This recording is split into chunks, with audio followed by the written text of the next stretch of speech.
paano natin mag-learning. Tapos may sa labas, at ang sabi niya, dapat magkaroon ng seminars o orientation ang lahat ng mga opisyal sa isang ito para ang ating programa sa loob ng isang taon ay ating po ma-monitor kung ito'y naging active mo.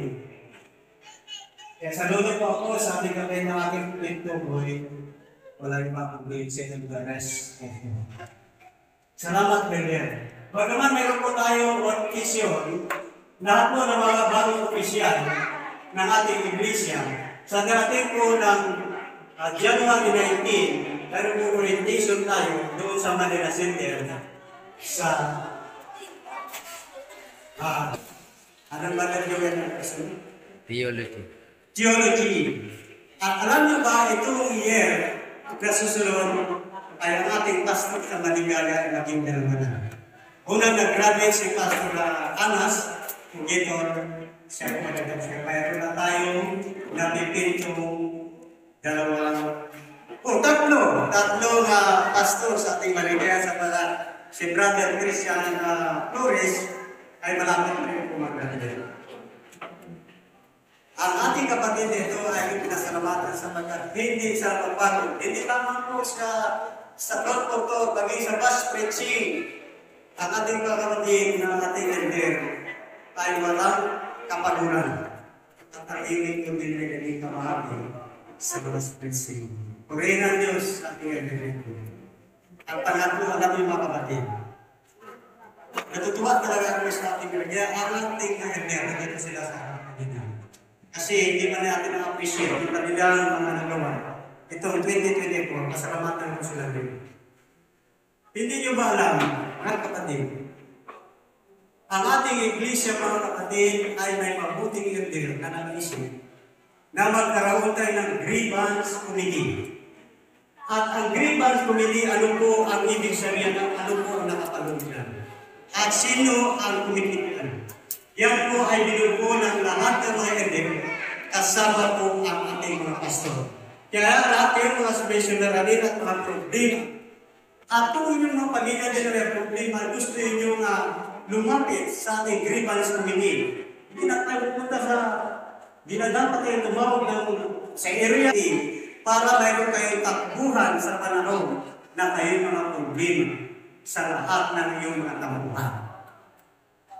Lumapit kayo kay Brother Nick, kung wala si Brother Nick, ay sa lahat ng mga event pwede kayo lumapit at ating pong pag-usapan ang iyong mga problema na may kalusan.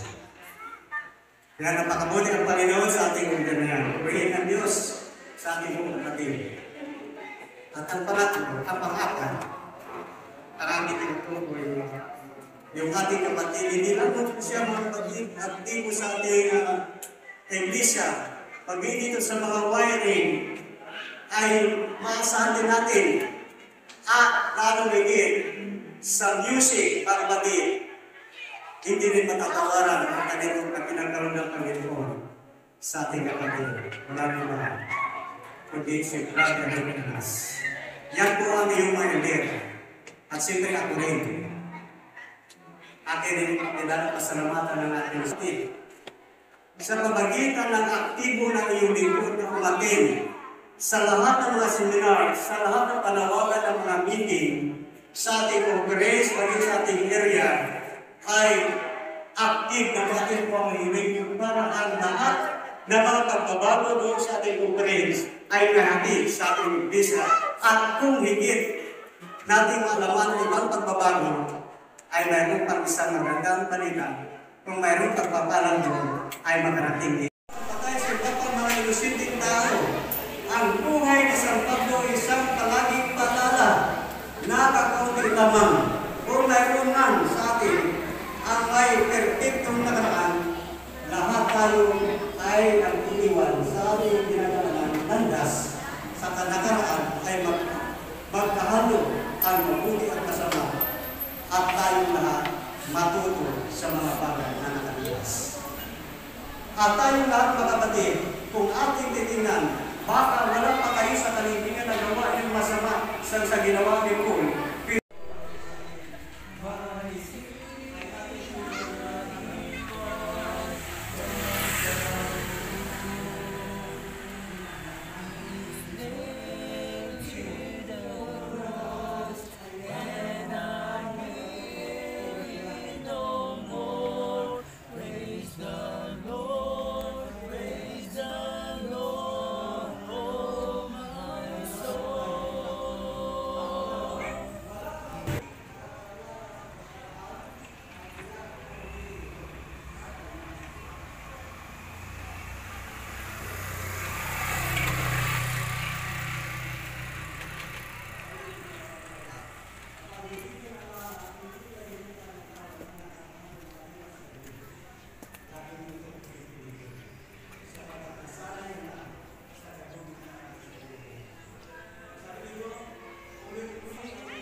at direktor ng pag-aaral ng reliyon sa George University Service School, Maryland, United States. Ang dahilan ay malipalala sa atin na ang gumagalaw. Ang nakaraan mga kapatid ay hindi kayo may balik. Ngayong Sabado at bukas sa susunod ay Linggo, hindi na may balik atras yan. Diretso na po yan. Diretso na po ang takbo ng ating panahon nito sa pagkakaroon. Sabi dito, ang nasimulat nito ang record o tala ay nakasulat at ang pag-aksaya ng ulas at pagdulog sa puso pagkakamali ay isang moral na paraan. Napakarangal ang mga nakaraan mo ulit-ulit pagkakaroon mo mapait ng karanasan sa buhay mo. Ang isang tao ay tao mo. When sorrows pass me, pillows grow. Whatever my God, thou hast taught me to say, it is well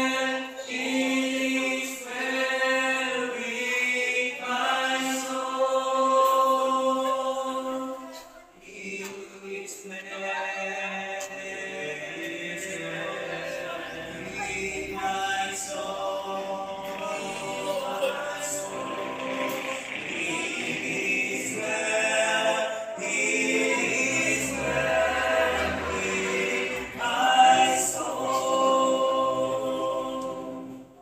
Bibili po ang kondo. Gagawin ko po ang 7-day Adventist Church. Wow, amen. Paglaki ko po, bibili po ako ng kondo. Gagawin ko pong 7-day Adventist Church. Amen. Amen.